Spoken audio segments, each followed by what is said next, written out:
Tolkien's The Lord of the Rings includes some very powerful female characters. And today I'm going to focus on three of those characters. On the Elf Queen, Galadriel, on her granddaughter, the Elf Princess, Arwen, and on the young woman who is really a princess in the realm of Rohan, Éowyn. The place of women in Tolkien's novel has often been rather controversial. Some contemporary readers find that the women are too passive, not included enough in the adventure. I think that that's a mistake, and it misunderstands some of what Tolkien's doing with these powerful female characters. But I understand why, from a contemporary point of view, one might feel that The Lord of the Rings has too much of a masculine emphasis. One response to this in the Peter Jackson movies of The Lord of the Rings was to increase the role of the female character of Arwen, and in fact to make her a kind of adventure hero on her own, more like her beloved and her fiancé Aragorn, for example, so that Arwen appears with a sword in her first appearance in the Peter Jackson movies and has this exciting ride as she escapes with Frodo from the Nine Riders, from the Nazgul. This is a reasonable move, I think, by Peter Jackson to increase the female presence in the movie. But it could also misunderstand the place of the female within Tolkien's own imagination. I think that's not true in the end, and I'll have more to say later about what the movie does with the character of Arwen, some of which I think is really quite brilliant and deeply insightful into Tolkien in a way that I think a lot of viewers didn't quite appreciate. So I want to focus on Galadriel, the Elf Queen, and the figure who is one of the rulers of the elf realm of Lothlorien, on Arwen, the even star of her people, who ultimately will become the bride of the mortal Aragorn and accept mortality as the price of her love. And then the young woman who is, so to speak, trying to find herself, to decide what her place will be in this heroic culture, the Lady Éowyn from the culture of Rohan. Let me start out from Galadriel. When the members of the company enter Lothlorien, there is a very powerful symbolic scene. Let me just read a little of that to you. As they get ready to cross into the enchanted land that Galadriel's elven ring makes possible and preserves, Legolas, the elf who's a member of the company, says, "Follow me. The water is not deep. They're crossing a little stream." The Nimrodel is the name of the stream. "Let us wade across. On the further bank we can rest, and the sound of the falling water may bring us sleep and forgetfulness of grief."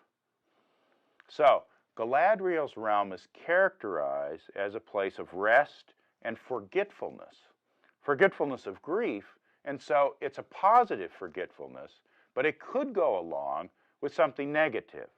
What is forgetfulness? Is it a good thing or is it a bad thing? Well, it could be either, and it's important in this story that Tolkien allows both possibilities. What happens then is they cross the little stream. One by one they climbed down and followed Legolas. For a moment, Frodo stood near the brink and let the water flow over his tired feet. It was cold, but its touch was clean. And as he went on and it mounted to his knees, he felt that the stain of travel and all weariness was washed from his limbs. Frodo and the others enter an unstained realm when they enter Galadriel's realm. Galadriel's realm in Lothlorien is governed by the fact that she has a ring of power, that allows preservation of beautiful things. from the normal course of change in the world. In other words, Tolkien has the travelers enter a fairy realm, and he's clearly thinking about the tradition of fairy stories, where human beings sometimes wander into the fairy realm, sometimes with very dire consequences, but sometimes with very wonderful consequences.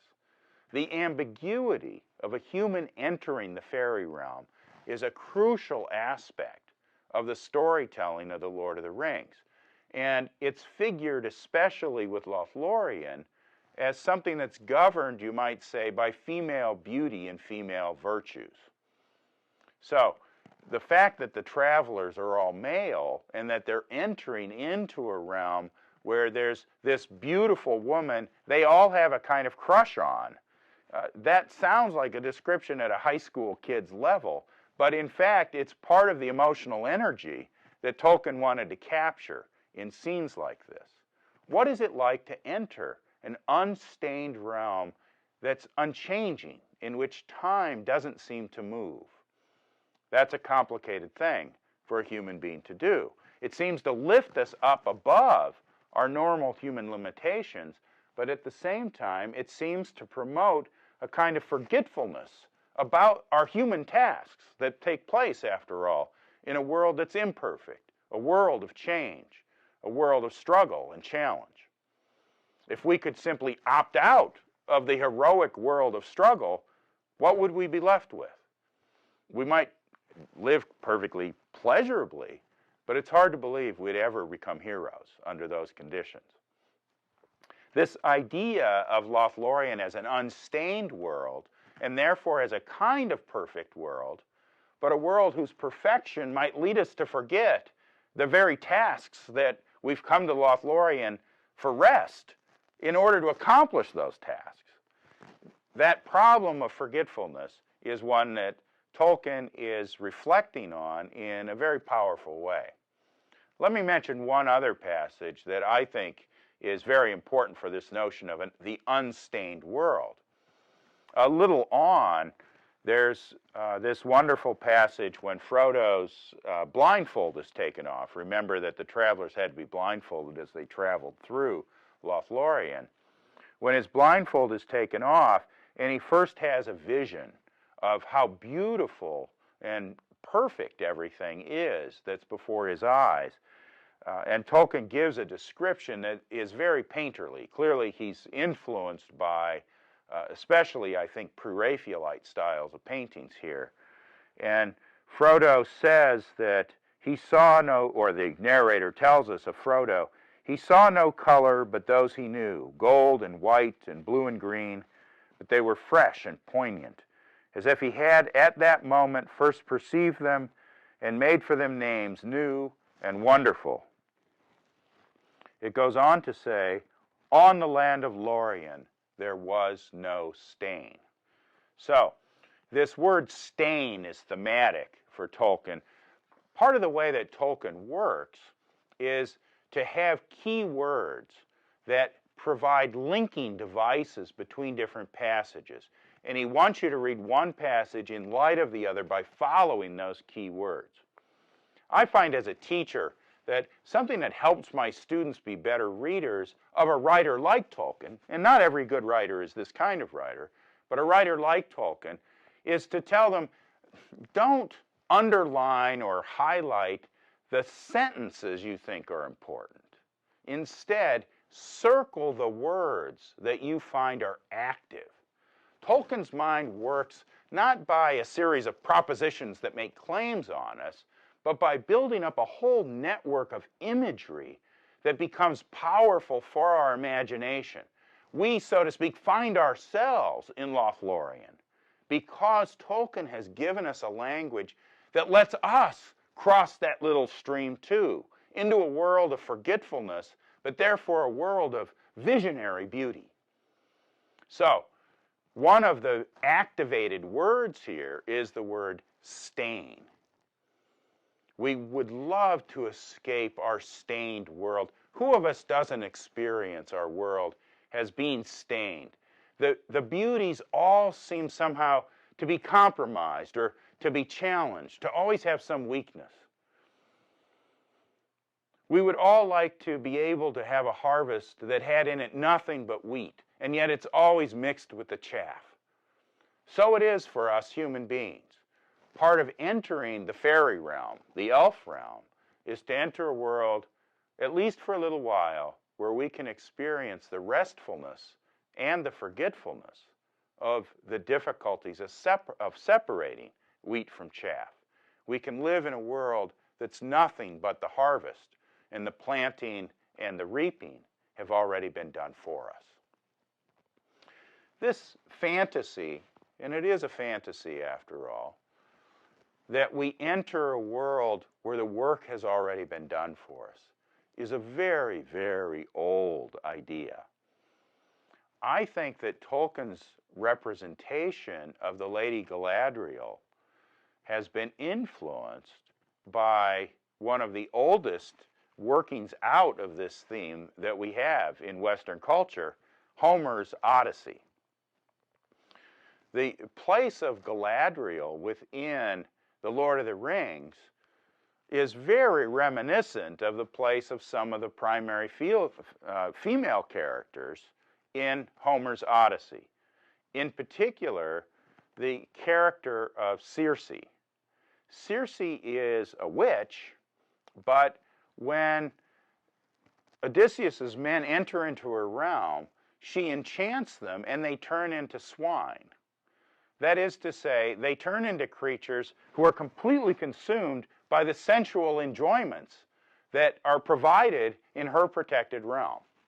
When Odysseus comes, he is able, with magical help from the god Hermes, to resist Circe's enchantments. But he too enters into the forgetfulness of the sensuous pleasures of Circe's realm. He lives there an entire year, and his men have to come to him and tell him, Odysseus, it's time to leave. Have you forgotten our homecoming? And it's only at that point that Odysseus, so to speak, comes back to himself out of the forgetfulness of a land of perfect ease and goes back into his heroic struggles, struggles that themselves are full of pain. There's much chaff in what it takes to be a hero before you get to the wheat. But he would not be a hero if all he did was decide, well, I'll just stay here and marry Circe. Now, Homer's Odyssey is constructed around a whole series of these events, of Odysseus connecting two female characters, where a choice is offered. Do I stay and just become live a life of nothing but rest and forgetfulness, or do I, after recuperating my powers, do I leave and go back on a heroic adventure? So in the Odyssey, big examples of this would be after he leaves Circe, Odysseus ends up getting shipwrecked. He's the only guy who lives, and he ends up on the island of the nymph Calypso. Calypso is very much like Circe. She presents Odysseus with a life of sensuous perfection. And in fact, she offers to marry him. She wants him to stay and become a god. Odysseus ultimately rejects her offer because he wants to go home to his wife Penelope. Calypso, who's a little irritated by this, suggests that there's no way Penelope can be as beautiful as she, a goddess, is.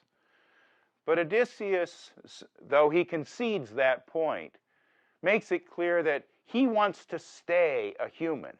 He wants to leave the realm of a fairy paradise and sail back to all the difficulties and struggles, but also all of the love that his marriage with Penelope entails.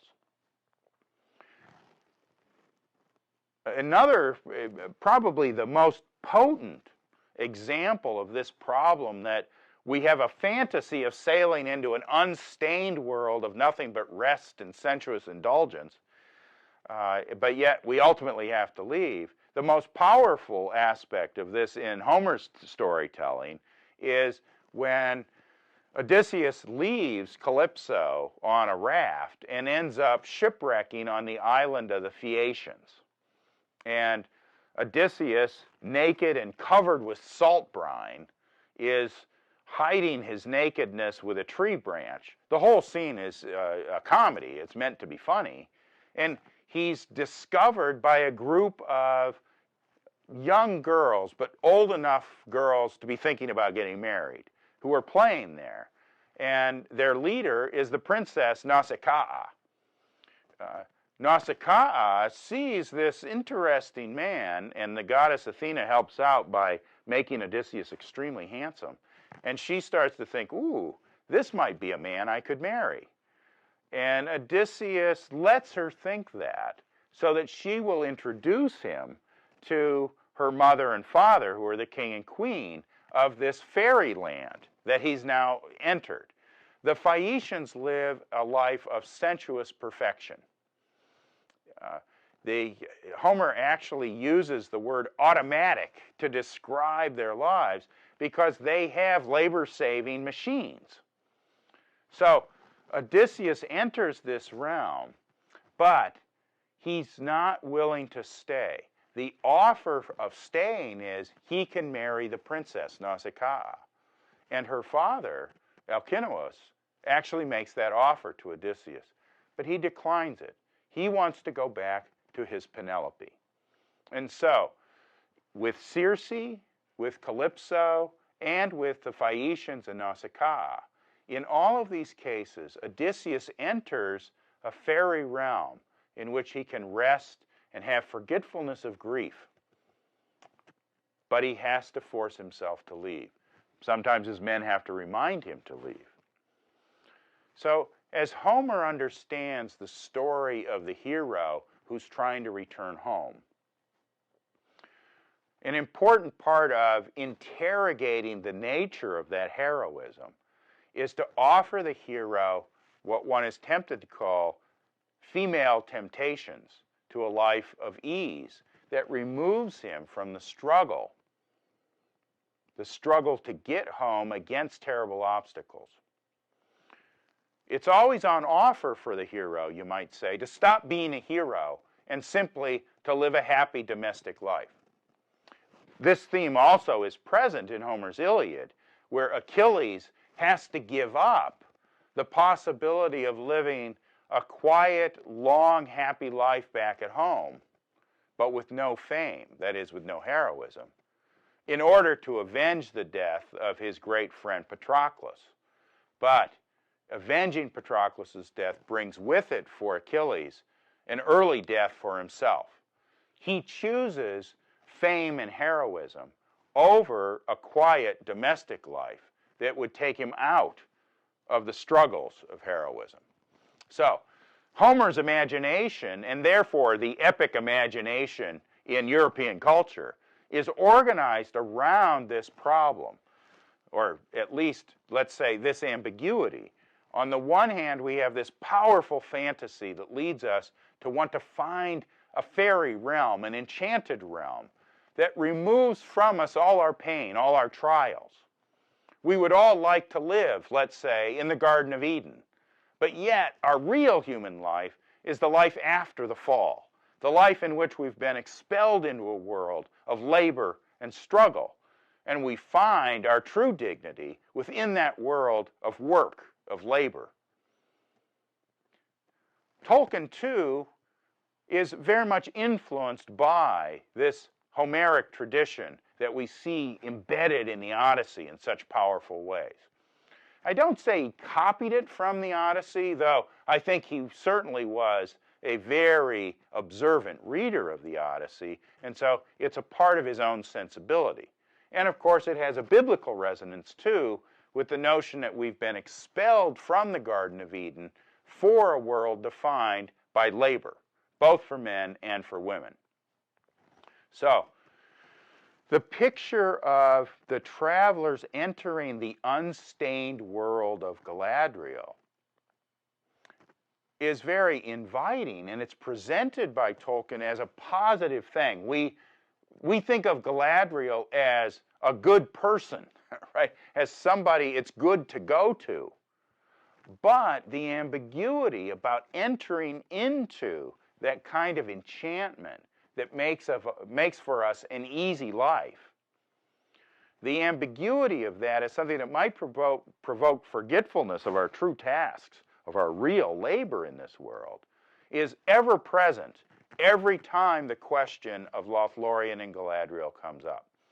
Indeed, just before we have the scene I just read where, with Legolas taking the lead, they cross the little stream and become unstained. We have this exchange between Aragorn, the leader of the travelers, and Boromir, the man from Gondor.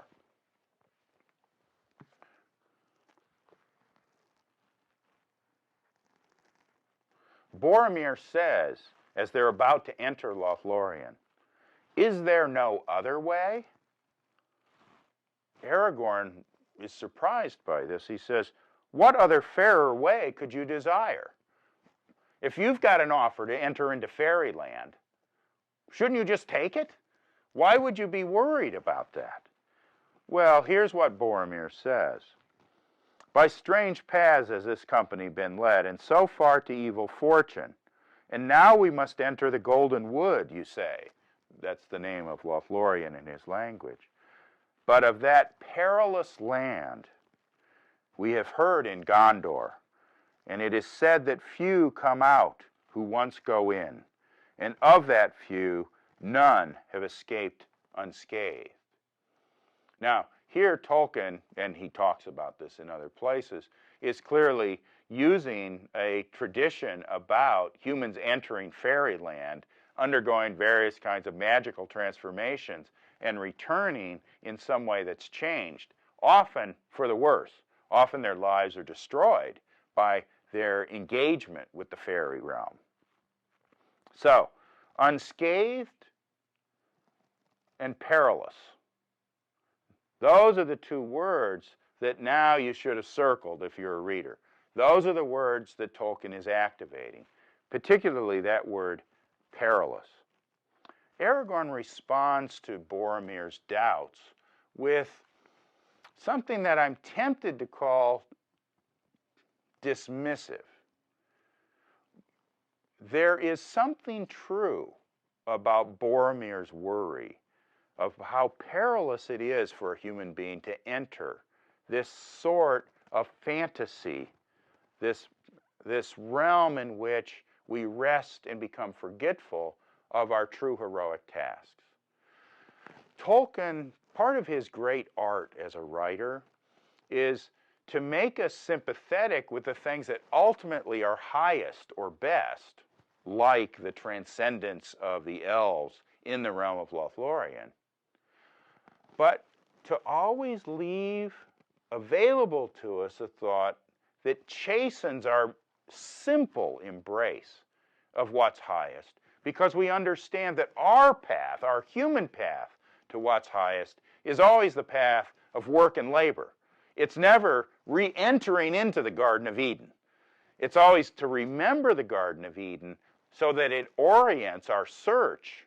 We know what we're trying to get back to, but we cannot simply re-enter it as if we can make our fantasies come true.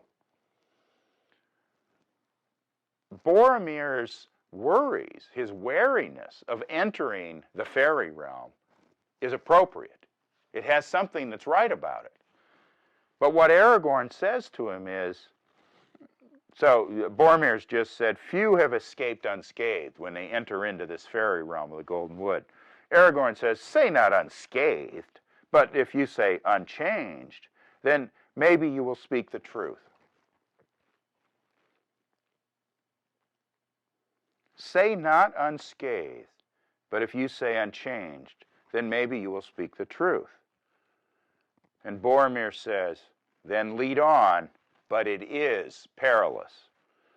And Aragorn says, perilous indeed, fair and perilous, but only evil need fear it, or those who bring some evil with them.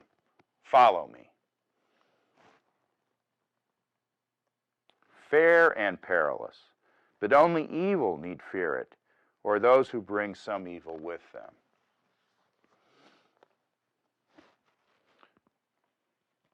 Which of us does not bring some evil with him? After the fall, are we not all a mixture of the wheat and the chaff?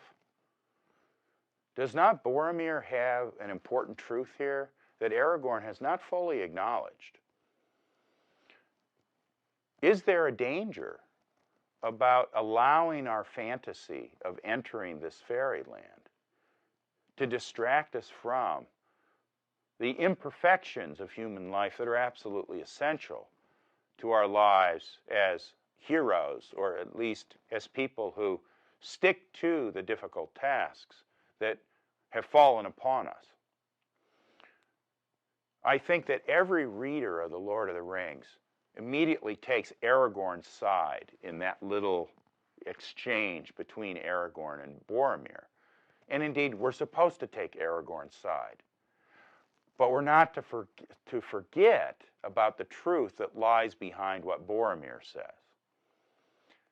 Those of us who know the story, of course, of how Boromir falls into trying to take the Ring of Power away from Frodo, are likely then to read this passage of Boromir's worries about entering the perilous realm of Galadriel in light of his later fall, and to take it that the evil that's being brought in is already, so to speak, the sin in Boromir's heart that makes him covetous of the power of the ring.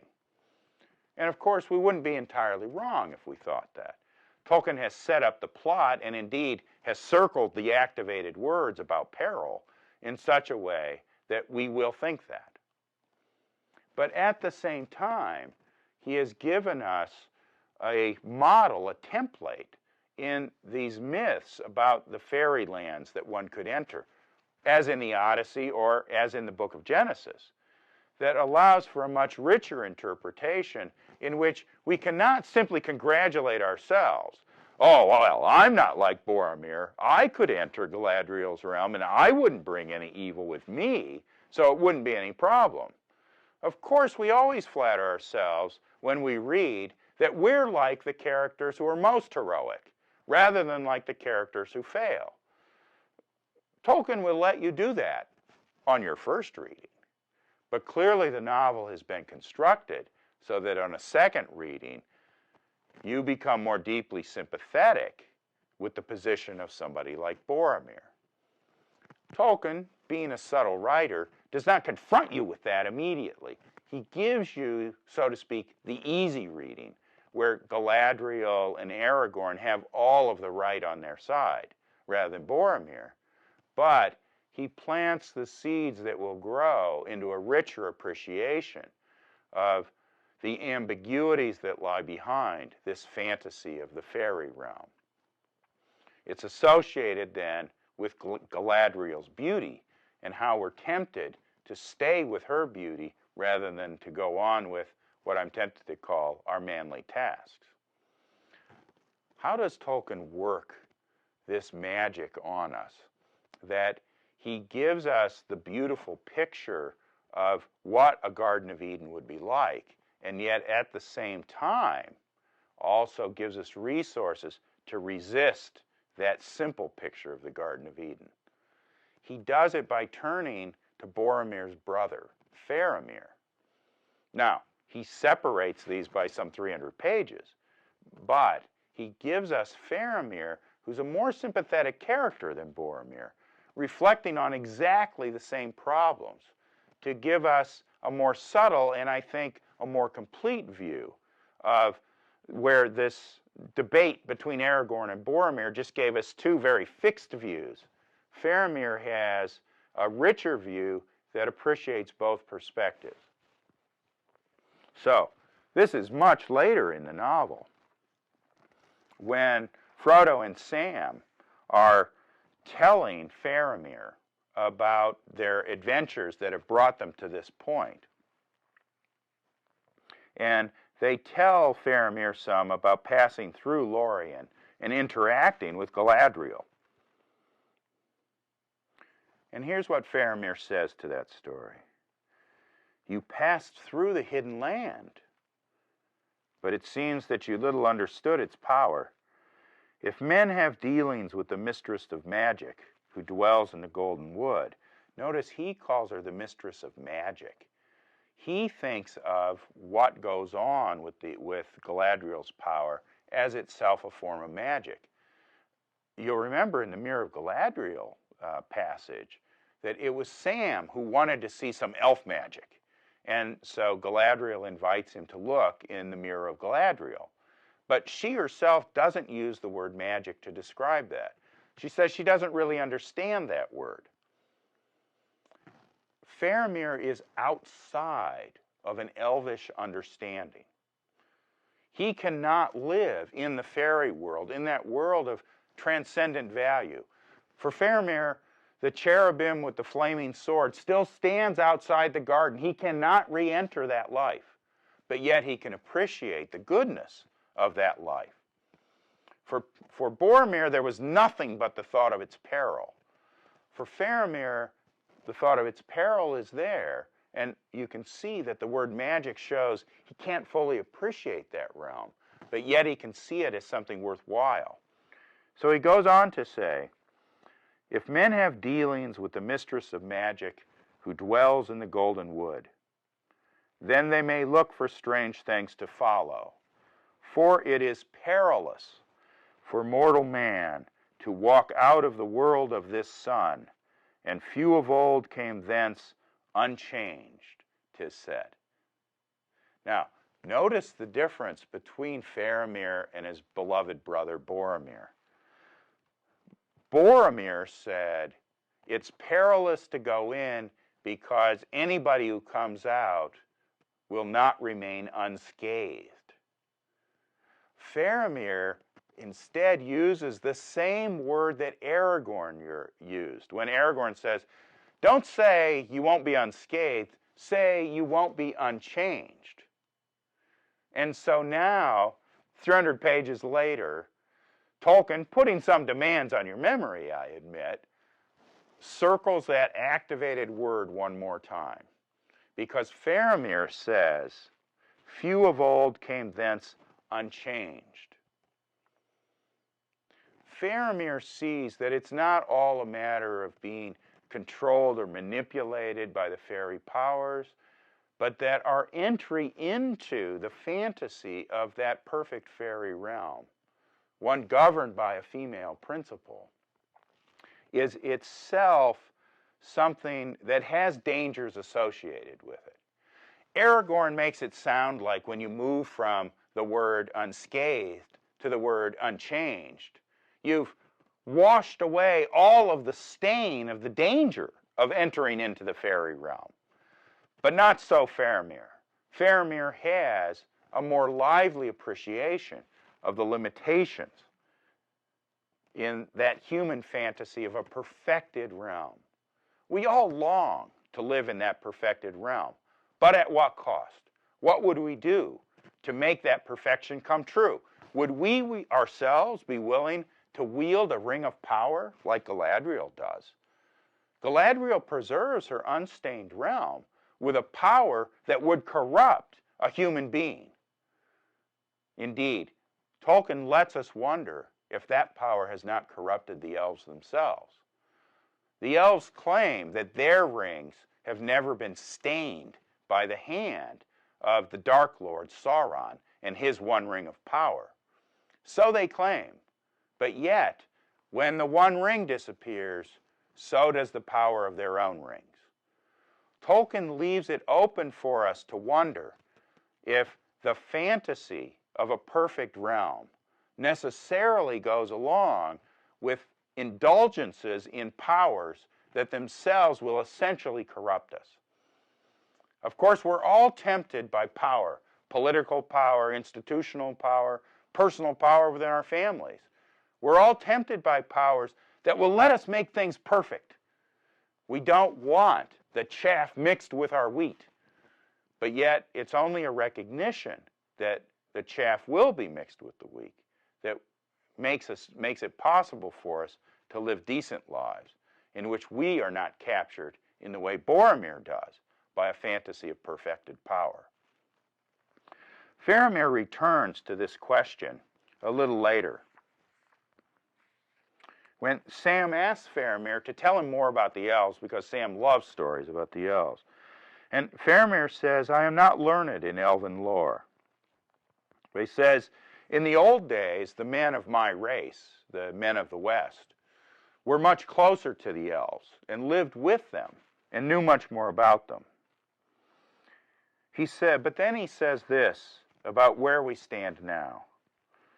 But in Middle-earth, men and elves became estranged in the days of darkness by the arts of the enemy.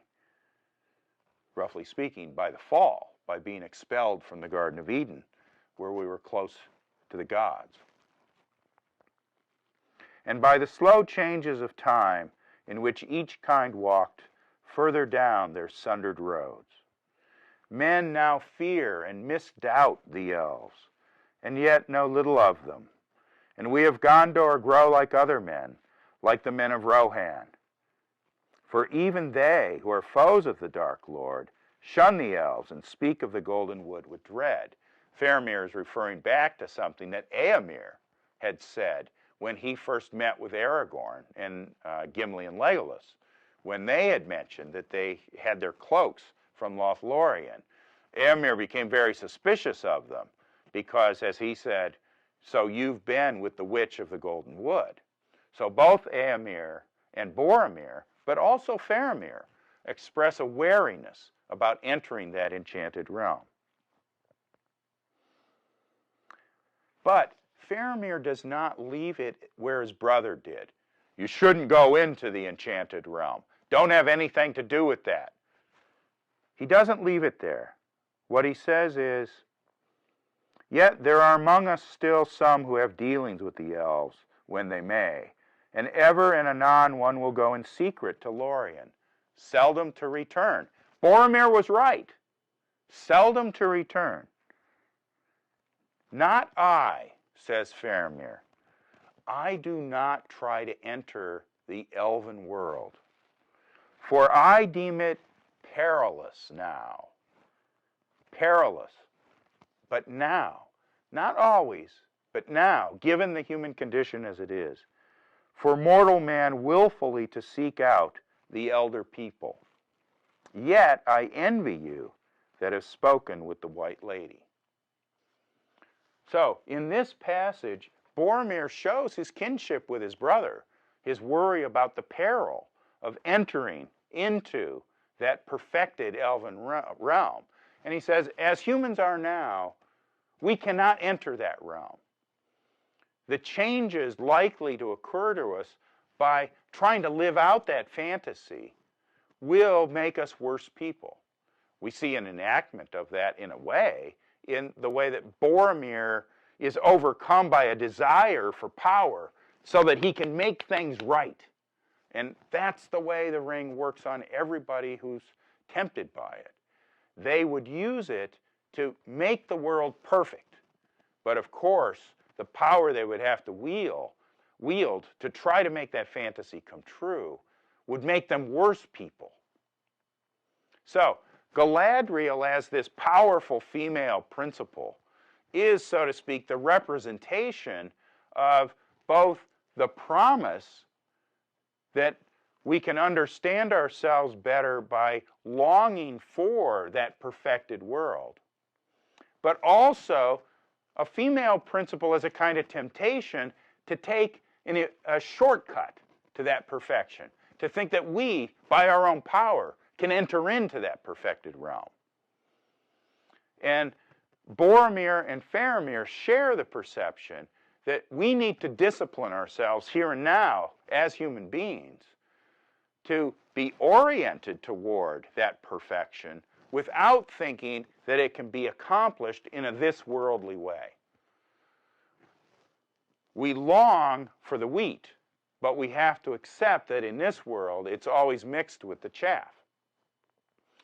So, the female principle represents that mixture of wheat and chaff in our lives. Now, let me say something about both Arwen and Éowyn in light of this larger epic construct that I think Tolkien is using, When I say this larger epic construct, I have in mind especially the Odyssey. The notion that the hero has a constant offer, a fantasy of entering into a realm that is coded for us as governed by female principles of perfection and of sensuous ease, of an easy life, but yet has to reject those in order to return to his real life, which is the life of marriage. So it's not a life that's devoid of female principles, but it's the human work of marriage, the labor of marriage, that in the Odyssey becomes the central fact of Odysseus' own homecoming. So I think that Tolkien is working with that. The story of Arwen is a heartbreaking realization of what it means to accept the bitter and the sweet, the wheat and the chaff, in the realm of the love of a man and a woman. Arwen, of course, is by nature an immortal being. She's an elf. Aragorn, by nature, is a mortal being. He will die. Great as he is as a man, he is mortal. But Arwen has fallen in love with him. And so she accepts both his mortality and her own. She lets herself become human in order to enter into a human marriage with this man. Now, it's one thing for a woman to give up her independence, let's call it, in order to marry a man. And we take a vow to live out that marriage, for better, for worse, until death. But imagine if you were not mortal, if you did not need to die. Would you marry your spouse if the condition of marriage was that now you accept becoming mortal? Arwen's vow to Aragorn is a great intensification of the marriage vow as we humans experience it. It is a great thing to be able to vow your love for better, for worse, till death. It's an even greater thing to be able to vow your love by accepting a death you would otherwise not have to experience. So, the Arwen-Aragorn story, the love story of their marriage, is an intensification of the marriage vow that forces us to think through just what an extraordinary thing it is to accept that life, this human life, bound to another human being, a human being as full of wheat and chaff as we are ourselves, but yet to stay with them through it all, the bitter and the sweet, the good and the bad. The movies did something extremely interesting with the Arwen story. I mentioned that Peter Jackson felt the need to get a female action hero somewhere in the movie, and so he changes the Arwen story in order to get some more of that. But he also does something very beautiful, or actually, it's the two women who helped write the Lord of the Rings screenplay, Peter Jackson's then wife, Fran Walsh, and Philippa Boyens, who actually made the Arwen story develop in the particular way I'm going to describe. The problem that Peter Jackson and the two women writers faced is, why does Arwen decide to stay and accept mortality with Aragorn, the man she loves, rather than taking the privilege that the elves have of leaving the changeable, dangerous world, the fallen world of Middle-earth, and going back to their natural elven home, which itself is the fulfillment of the fantasy of a perfect, unchanging realm of happy life close to the gods. What could motivate Arwen to stay knowing that she will die? In fact, even that description's not strong enough. It's what's hardest for Arwen is not accepting that if she marries Aragorn, she will die. What's hardest is accepting that he will die. That is the thing that ultimately breaks her heart. Tolkien himself put that story into an appendix. Peter Jackson lifts it into the main story. And so we see a scene where Arwen is talking to her father, who is trying to convince her to give up her love for Aragorn and to take the ships that will take her back to the immortal realm of Elvenhome. She accepts her father's offer because he gives her a vision of the pain she will feel when Aragorn dies. And so we see her leaving, going off to the Grey Havens, where she will sail away. Why does she stay then? She leaves in part because of her love for her mortal father, and she doesn't want to be separated from him. But she decides to stay for love of her mortal husband, of Aragorn. The writers felt that simply the love for this man, Aragorn, wasn't a powerful enough motive to explain why Arwen stays. And so they did something very beautiful. As she's on the way to leave Middle-earth, to escape from this world of mortality and imperfection, she has a vision of Aragorn as an older man with their son, with their child. It is a gorgeously realized scene visually in the movie. When she has this vision of her love for this man, not as contained just within a closed couple, but rather as opening up their union to new life, to procreativity. When Arwen now understands her love for this man, not as just about this man, but rather as this man with her as a procreative couple who will have children together. When she comes to that further realization of what for her marriage will be, she turns around and tells her father she won't leave, and she stays. She accepts her mortality, and indeed even the mortality of her husband, in no small part because she accepts the ongoing procreativity of their love that shows itself in a child. So, Arwen herself becomes the hero who rejects the ease of a permanent perfection in order to accept all of the labor and work of leaving the garden with a cherubim that guards our ever returning to it, to share the life of work and labor through the raising of children with her husband.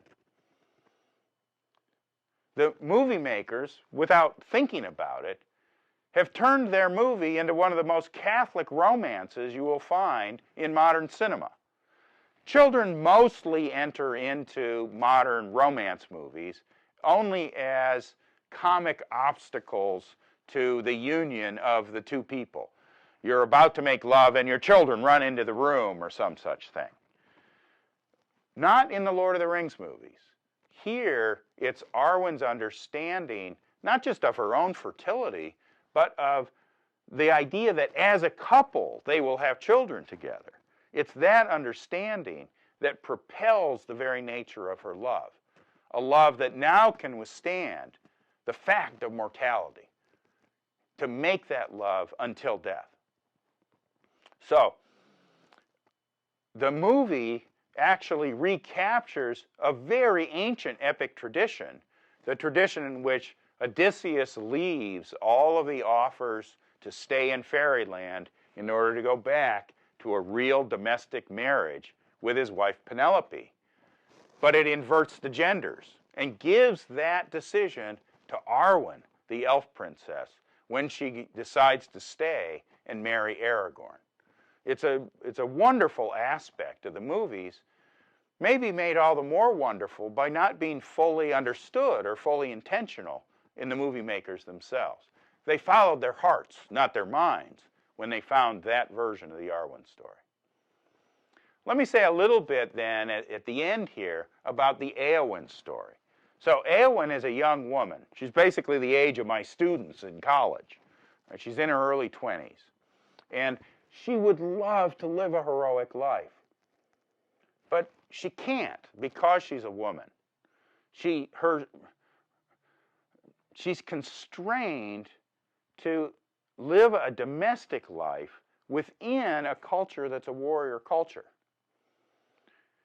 She tries to overcome this by embracing death and disguising herself as a warrior. And in fact, at the great battle, she performs the single greatest heroic act by killing the Lord of the Nazgul. But how will she go on? Ultimately, she goes on by falling in love with Faramir, or rather, by accepting the love of Faramir and responding with her own love. And at the end of the story, they marry. But Éowyn is presented to us as a woman facing the question of whether she's willing to exit the world of heroic adventure for the world of domestic commitment. Now, some contemporary readers feel like this is a sexist story, that Éowyn should have, say, stayed single so that she could pursue her own career. That's a rather nutty way of understanding what goes on in The Lord of the Rings. What we see is that both the men and the women try to embrace the domestic in a way that, of course, removes them from a certain life of adventure, but inserts them into a wonderful life of procreativity and love with their spouse. We see the same thing in the figure of Sam. Sam ends the novel with the famous words, "I'm back," when he comes back to his female principal, Rosie. He does not just go on more adventures. It's important that this novel, The Lord of the Rings, ends where Homer ends in the Odyssey, with the return of a hero to his home and once again reinserting himself into home life, even though that home life won't be as exciting, won't be as heroic in that sense, as the life that he lived when you were writing the adventure story about him. But Tolkien's way of using these female principles of Galadriel, of Arwen, and of Éowyn all makes us reflect on the fact that we not only have fantasies about entering the fairyland of easy lives, whether that's in Lothlorien or the Garden of Eden or in the land of the Phaeacians in Homer. That's not the only fantasy we have. We also have fantasies about being that great hero whose life is all full of adventures, is nothing but adventures.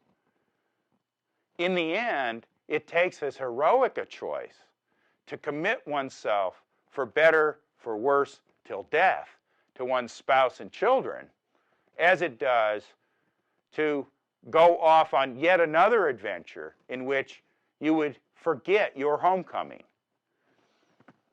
It is as much an act of forgetfulness of what you really are to think you can always be on an adventure as to think you can enter a fairyland and never have to work. Tolkien is one of the most powerful thinkers about the fact that human beings comfort themselves and corrupt themselves with different sorts of fantasies. He uses his female characters to probe and explore those underlying fantasies. Our fantasies are all perilous. They are also all something to be envied. Our fantasies can give us the energy to go on and to aspire, but can also tempt us to simple solutions in which we can separate the wheat from the chaff, and we do not need to leave that task ultimately to a much greater mind at the end of the world. Tolkien's endings are meant to leave us humanized, to leave us in the human world, and not to let us think that the ongoingness of life will always be an adventure, will always feel heroic. at the last words of the novel, when Sam says, "I'm back," are also the words, I think, that Tolkien wanted us to be able to acknowledge. It is as perilous never to go back home as it is to be in the middle of an adventure.